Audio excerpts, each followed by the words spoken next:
पुढची महत्त्वाची बातमी बघूया। गेली 2 वर्ष कोरोनामुळे शाळा बंद आहेत आणि त्यामुळे विद्यार्थ्यांच्या शिक्षणावर खूप मोठा परिणाम झाल्याचं बघायला मिळतंय।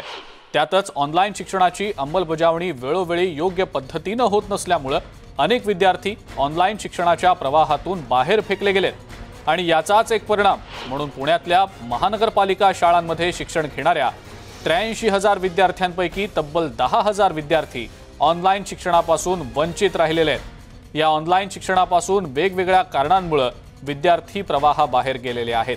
स्मार्टफोन नसणं, फोन असला तरी नेटवर्कची समस्या, पालकांचा रोजगार गेल्याने गावी झालेलं स्थलांतर अशा विविध कारणांमुळे विद्यार्थी शिक्षणापासून वंचित राहिलेले आहेत। त्यामुळे विद्यार्थ्यांमध्ये आकलनाची समजही कमी झाल्याचं दिसतंय।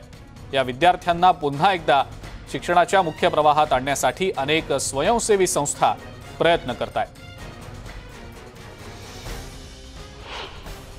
थोडीशी ओळख झाल्यानंतर मुले ज्यावेळेस सेंटरमध्ये आले तर त्यावेळेस आम्हाला थोडंसं असं समजलं की मुलं ऑनलाईन अभ्यासाला थोडे कंटाळलेच आहेत की ते सतत आम्हाला बाहेरच दिसत होतं। बाहेर असायचे, मग कुठे क्रिकेट खेळणे किंवा काहीतरी वेगळे खेळ असे खेळत असायचे।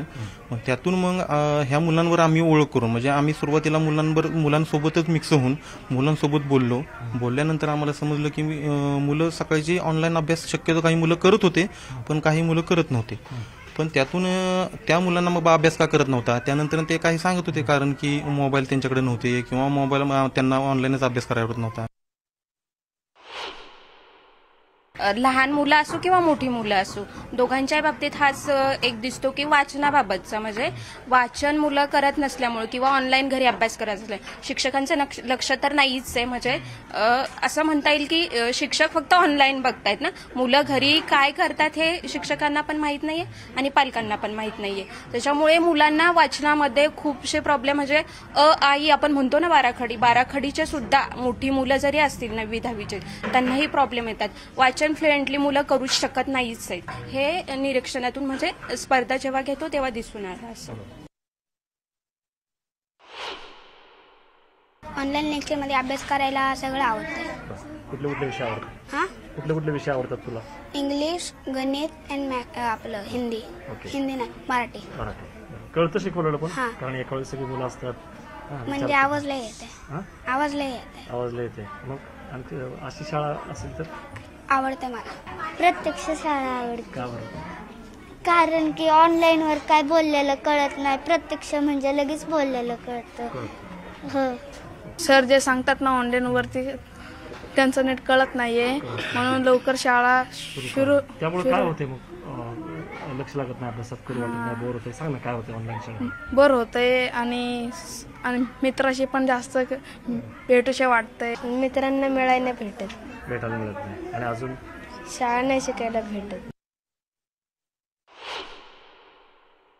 तिला ऑनलाईन नाही आवडत आहे, नाही तिला म्हणजे शाळेत गेलं तरच आवडते, तर नाही तर तिला शिकून नाही आवडत। कसं ऑनलाईन तिला नको वाटते, ते काही स्पीकर वगैरे घालून बसावं लागतं एक जागे, नको वाटते तिला शाळेत गेल्यावरच आवडते। परिणाम काय झालाय मग आता 2 वर्ष शाळा बंद झाल्यामुळे? नाही, आता शाळा वगैरे काही अभ्यासच करत नाही, हात लावत नाही त्या पुस्तकाला पण।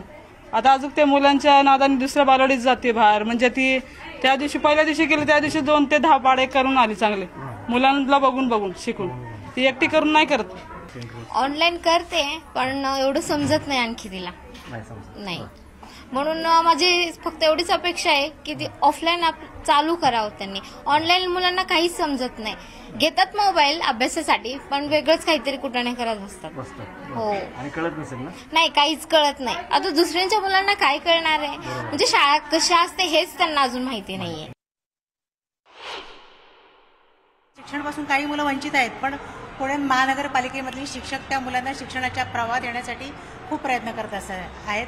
जसे की ज्या मुलांकडे मोबाईल वगैरे नाही आहेत अशा मुलांना शिक्षक संध्याकाळच्या वेळेमध्ये जेव्हा मोबाईल त्यांच्याकडे येतो, म्हणजे काही मुलांचा मोबाईल आईवडिलांकडे असतो, आईवडील कामाला गेले असतात, त्या संध्याकाळी शिक्षक मुलांच्या मोबाईलवरून त्यांच्याशी कॉन्टॅक्ट करतात आणि त्यांना शिकवतात।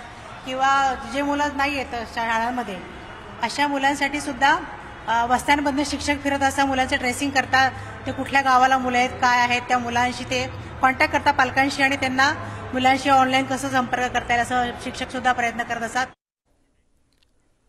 लॉकडाऊनचा विद्यार्थ्यांच्या शिक्षणावर नेमका कसा परिणाम झालाय याचा आढावा आपण घेतला। याच संदर्भातली विस्तृत माहिती आपण जाणून घेऊया। अद्वैत मेहता आपले प्रतिनिधी आपल्या सोबत आहेत सध्या। अद्वैत, विद्यार्थ्यांच्या एकंदरीतच आकलन क्षमतेवर परिणाम होतोय। काही विद्यार्थ्यांना ऑनलाईन शिक्षणामध्ये आवडही नसल्याचं दिसतंय। केवळ करायचंय म्हणून किंवा सध्या काही उपाय नाही म्हणून त्यांना हे करावं लागत असल्याचं देखील या सगळ्या प्रतिक्रियांमधून समोर येताना दिसतंय। आणि जी आकडेवारी आपण बघतोय की जे विद्यार्थी ऑनलाईन शिक्षणाच्या मुख्य प्रवाहापासूनच दूर फेकले गेलेत, ही आकडेवारी तर डोळे पांढरे करणारी आहे। अद्वैत, या सगळ्याबद्दल नेमकं काय सांगता येईल? बरोबर आहे अजिंक्य, म्हणजे केवळ पुण्याचं उदाहरण घेतलं जे विद्येचं माहेरघर आहे, ऑक्सफोर्ड ऑफ ईस्ट किंवा शैक्षणिक राजधानी म्हणतो, तिथं 264 पालिकांच्या शाळा आहेत। बालवाडी ते 8वीचे विद्यार्थी 88,359 आहेत आणि 13,642 विद्यार्थी जे आहेत ते ऑनलाईन शिक्षणापासून वंचित आहेत। म्हणजे त्यांच्याकडं स्मार्टफोन नाही आहे किंवा इंटरनेट नाही आहे आणि कुठल्याच प्रकारच्या ऑफलाईन किंवा ऑनलाईन शिक्षणापासून वंचित असलेले विद्यार्थी आहेत 3,698। म्हणजे हे सरळ महापालिकेने पंचनामे करून ही महापालिकेची फिगर आहे। मात्र याची अजून एक महत्त्वाची बाजू आहे, जे 13,642 विद्यार्थी ऑनलाईनपासून वंचित आहेत त्यांच्यासाठी महापालिका या सगळ्या स्वयंसेवी संस्थांच्या मदतीनं प्रचंड प्रयत्न करते। म्हणजे साध्या फोनवरती त्यांचे संपर्क साधणे, पालकांशी संपर्क साधणे, त्यांना स्वाध्याय पुस्तिका त्यांच्याकडे सोडवून घेणे किंवा हे जे शिक्षक आहेत, काउन्सिलर आहेत, ते वस्त्यांमध्ये जाऊन या अशा विद्यार्थ्यांना शोधतायत आणि त्यांना आवड निर्माण करतायत। केवळ अभ्यासाची नाही, गोष्टीची पुस्तकं वाचायला लावतायत, लिहिण्याचा सराव घेत आहेत, जेणेकरून ही सगळी मुलं पुढे उठून शालाबाह्य किंवा शिक्षणाच्या प्रवाहाच्या बाहेर फेकली जाऊ नये। दुसरं, 2 दिवसापूर्वी डॉक्टर रघुनाथ माशेलकर यांनी जे महाराष्ट्राच्या शैक्षणिक धोरणाकरता अहवाल तयार केलेला आहे, तो अहवाल मुख्यमंत्र्यांना दिला। काल त्यांनी आपल्याशी बोलताना सांगितलं की आता केवळ राईट टू एज्युकेशन नाही, तर डिजिटल राईट टू एज्युकेशन असला पाहिजे आणि प्रत्येक विद्यार्थ्याला हे डिजिटल शिक्षण मिळवून देणं ही सरकारची जबाबदारी आहे। बरोबर, असं त्यांनी स्पष्टपणे सांगितलेलं आहे। सगळ्यात महत्त्वाचं म्हणजे 2 वर्ष शाळा बंद असल्यामुळं ग्रामीण भागातली जी मुलं आहेत ती 10 वर्ष मागे फेकली गेलेली आहेत। माशेलकर सरांचं हे वाक्य अत्यंत महत्त्वाचं आहे। त्यामुळे तातडीनं ऑफलाईन शाळा सुरू करा, लसीकरणाची वाट बघू नका। लसीकरण हे शिक्षक, शिक्षकेतर स्टाफ यांच्यासाठी अनिवार्य आहे। मुलांसाठी लस आलेली नाही, लवकर येईल अशी शक्यता नाही। त्यामुळे थोडी थोडी मुलं, एका बेंचवरती एक मुलं, निम्मी निम्मी मुलं, असे वेगवेगळे उपाय राबवून काळजी घेऊन आता शाळा सुरू करा, असं जागतिक कीर्तीचे डॉक्टर रघुनाथ माशेलकर जे शास्त्रज्ञ आहेत आणि ज्यांनी महाराष्ट्राच्या शैक्षणिक धोरणाचा अहवाल 2 दिवसापूर्वी दिलेला आहे, ते म्हणतायत। त्यामुळे आता मुद्दा हाच आहे की ठीक आहे, ऑनलाईन आहे, ऑनलाईनच्या माध्यमातून प्रयत्न जरूर सगळेजण करतायत, पण ज्यांच्याकडे ऑनलाईन आहे ती मुलं देखील कंटाळलेली आहेत। तू जसा उल्लेख केला की करायचं म्हणून करतायत, कळत नाहीये, बोर होत आहेत आणि जी ऑनलाईन पासून वंचित आहेत त्यांचं काय?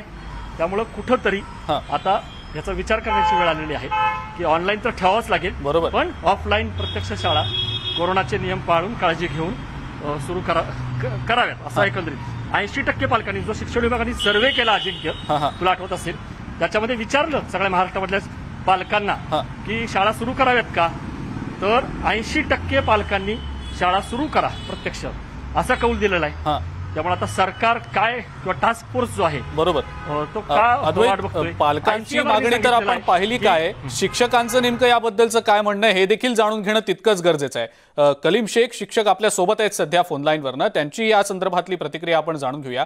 कलीम, आपलं स्वागत न्यूज 18 लोकमतमध्ये। ऑनलाईन शिक्षणाची दैना कशा प्रकारे उडालेली आहे, बोजवारा कशा प्रकारे उडालेला आहे, ही आकडेवारीच पुरेशी बोलकी आहे, सांगतेय नेमकं काय होतंय आणि विद्यार्थ्यांचं देखील कुठे अडतंय या सगळ्यावरनं। शिक्षक म्हणून आपला अनुभव नेमका कसा आहे? आता शिक्षक म्हणून मी सांगावं असं वाटतंय की हे ऑफलाईन मुलांना लेखन कौशल्य, भाषण कौशल्य, वाचन कौशल्य, ही जी कौशल्य आहे, 3 मूलभूत कौशल्य, त्याचं प्रमाण फार ह्या ऑनलाईनच्या शिक्षण प्रणालीमध्ये फार कमी झालेलं आहे आणि मुळे ऑनलाईन मध्ये काही मुलं अटेंड करतात, काही मुलं अटेंड करत नाही आणि कंटाळवाणी झालेले आहेत। एका मुलांना भाषण कौशल्यामध्ये वाचण्यासाठी सांगितलं किंवा एखाद्या मुद्द्यावरती बोलण्याला सांगितलं तर मुलं सांगू शकत नाही, एवढा हा फार मोठा घटक परिणाम करतो त्या गोष्टीवरती। तर माझ्या मते सर, ऍज अ टीचर म्हणून मुलांचं जे शिक्षण आहे ते ऑफलाईन झालं पाहिजे असं मला वाटतं। कलीम, पण तांत्रिक अडचणी आपण समजू शकतो, नेटवर्क नसणं, काही मुलांकडे स्मार्टफोन नसणं, हे तर आहेच, मात्र या व्यतिरिक्त नेमक्या काय अडचणींचा सामना करावा लागतो? आता स्लम एरियामध्ये तर पाहिलं असतं काही पालक हे स्लम एरियामध्ये कमवून खाण्यासाठी म्हणून आले, त्यांच्याकडे स्मार्टफोन नाहीयेत, इंटरनेटचं काय सुविधा उपलब्ध नाहीयेत. अशी मुलं काय करतात, शिक्षणापासून वंचित राहू लागलेत. मनात आलं तर अभ्यास करायचं नाही तर नाहीये, असं झालेलं आहे त्या ठिकाणी. बरोबर. आणि तर हे शासनाने पण थोडंसं आता विचार करून सगळं करण्याची शिथिलता वगैरे सगळी मिळालेलीच आहे. मग शिक्षणालाच का बाधित?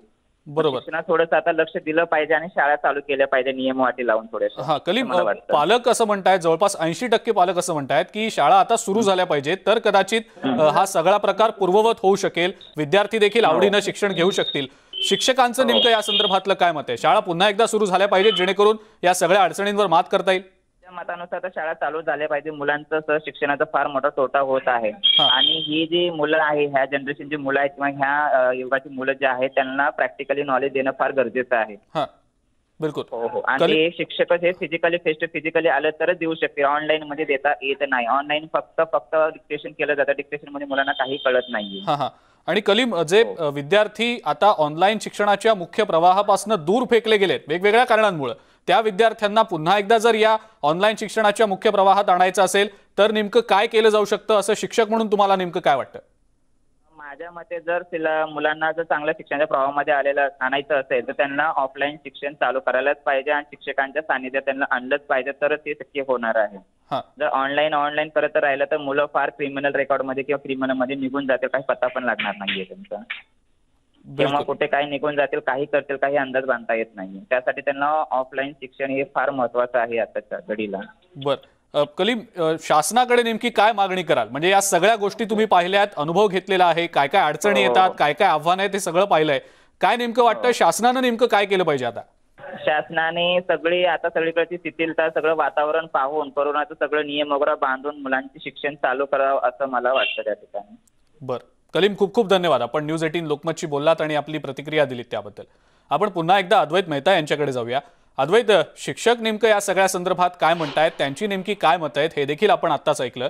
पण ज्या मुलांना खरं तर आता ऑनलाईन शिक्षण घेता येत नाहीये वेगवेगळ्या कारणांमुळे, किंवा वडिलांचं किंवा पालकांचं स्थलांतर झालंय दुसरीकडे, शाळेत जाता येत नाहीये, त्यांच्याकडे स्मार्टफोन्स नाहीयेत, असेल तर नेटवर्क नाहीये, या सगळ्या अडचणींना जे विद्यार्थी सामोरं जात आहेत आणि या शिक्षणाच्या मुख्य प्रवाहापासून दूर फेकले गेले, त्यांना पुन्हा एकदा या मुख्य प्रवाहात आणायचं असेल तर नेमकं सध्या काय केलं जात आहे? त्यासाठी सुद्धा पुणे महापालिका आणि या सगळ्या स्वयंसेवी संस्था, कलीम सारखे शिक्षक आहेत, ते प्रयत्न करत आहेत की साधारण आता बघितलं आपण 13,000 विद्यार्थी हे ऑनलाईन शिक्षणापासून वंचित आहेत. पण ऑनलाईन पासून वंचित आहेत म्हणून त्यांच्याकडे साधा फोन आहे, स्मार्टफोन नाही, नेटवर्क नाही, त्यांना साध्या फोनवरती कॉन्टॅक्ट केला जातो. त्यानंतर त्यांना जे ट्रेसेबल विद्यार्थी आहेत त्यांच्या घरी जाऊन स्वाध्याय पुस्तिका तयार केल्या त्या सोडल्या जातात. त्यांना पुस्तकं दिली जातात, त्यांच्याकडनं वाचन स्पर्धा घेऊन त्यांना प्रवाहात आणलं जातं. परंतु साधारणतः 3,000 पेक्षा जास्त विद्यार्थी आहेत जे नाहीच आहेत, त्यांना पण कॉन्टॅक्ट केला तर ते गावी गेलेले आहेत, कारण त्यांच्या पालकांचा रोजगार गेलेला आहे लॉकडाऊनमुळे. त्यामुळे कुठंतरी हे तर प्रयत्न केलेच पाहिजेत की जे ऑनलाईन पासून वंचित आहेत त्यांना अशा ऑफलाईन वेगवेगळ्या पद्धतीनं हे करणं. पण आता सरकार सुद्धा पहिल्यांदा कदाचित 9वी ते 12वी, 8वी ते 12वी ग्रामीण भागामध्ये जसं काही ठिकाणी सुरू झालं तसं तरी सुरू करा. पालकांचं किंवा शिक्षकांचं काय म्हणणं आहे की मोठी मुलं आहेत सुरुवातीला, ठीक आहे, लहान मुलं जे आहेत 1ली ते 4थी कदाचित त्यांना हे वर्ष अजून ऑनलाईनच काढावं लागेल. पण सुरुवातीच्या टप्प्याला ग्रामीण भागामध्ये जसं 8वी ते 12वीच्या शाळा सुरू झाल्या तसं शहरी भागामध्ये 8वी ते 12वीच्या शाळा सुरू करता येतील का? त्यानंतर पुढच्या टप्प्यामध्ये 5वी ते 7वीच्या सुरू करता येतील का? आणि अर्थातच काळजी घेऊन, म्हणजे जिथं कोरोनाचा प्रादुर्भाव कमी आहे, जिथं संसर्ग कमी आहे, त्यामुळे सरकारने सुद्धा कुठंतरी शिक्षक आणि शिक्षकेतर कर्मचाऱ्यांच्या लसीकरणाची सुद्धा एक मोहीम राबवलेली आहे. म्हणजे कुठंतरी संकेत मिळत आहेत की सरकार सुद्धा थोडंसं दिवाळीनंतर म्हणा शाळा सुरू करण्याच्या मूडमध्ये आहे. त्यामुळं विद्यार्थ्यांच्या लसी ज्या आहेत 12 वर्षाच्या आतल्या त्या तर येणारच नाहीयेत.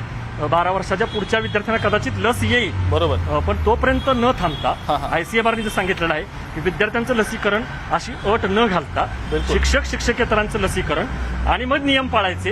एका बेंचवरती एक विद्यार्थी, कमी विद्यार्थी, काही विद्यार्थी मॉर्निंगला, सकाळच्याला, काही दुपारी. आपण या ज्या गोष्टी सांगताय या सगळ्या गोष्टी आता त्याची अंमलबजावणी करणं हे खरं तर राज्य सरकारच्याच हातात आहे, शिक्षण विभागाच्याच हातात आहे. तातडीनं याबद्दल एखादं धोरण आखलं गेलं पाहिजे जेणेकरून या विद्यार्थ्यांना ज्या अडचणींचा सामना करावा लागतोय त्यापासून त्यांना मुक्ती मिळू शकेल. अद्वैत, धन्यवाद, आपण ही जी सविस्तर माहिती दिली त्याबद्दल. मुद्दा महाराष्ट्राचा मध्ये वेळ झाली एका ब्रेकची. बघत रहा न्यूज 18 लोकमत.